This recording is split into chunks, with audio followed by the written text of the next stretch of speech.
One thing we get asked a lot with our freeze dryers is what if the power goes out while it's in the middle of running a cycle?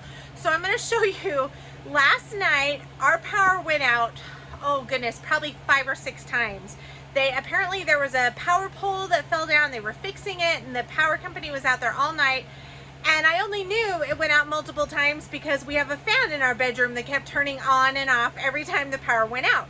So let me show you, and we had a batch of avocados running in our freeze dryer at the time. So let me show you what happens and so you can see what to expect. All right, so as you can see right here, this batch is almost done. It's completed, it's finishing its final 2 hours. See down in the corner here where it says power outages count 7.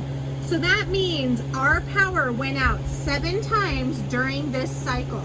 The time, 2 hours and 26 minutes. So that is the total amount of time that the power was out during this cycle of the avocados. It's fine. The machine will actually, and I know for sure one time it was close to an hour that it was out one time alone. The rest of them were probably, I don't know, 10, 15 minutes apart. But the one time was about an hour, and I kind of was concerned, but as you can see, there's our avocados, minus glare.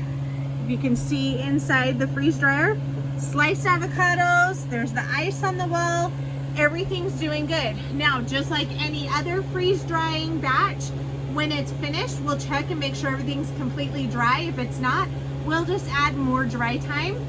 And if it is, then we're good to go.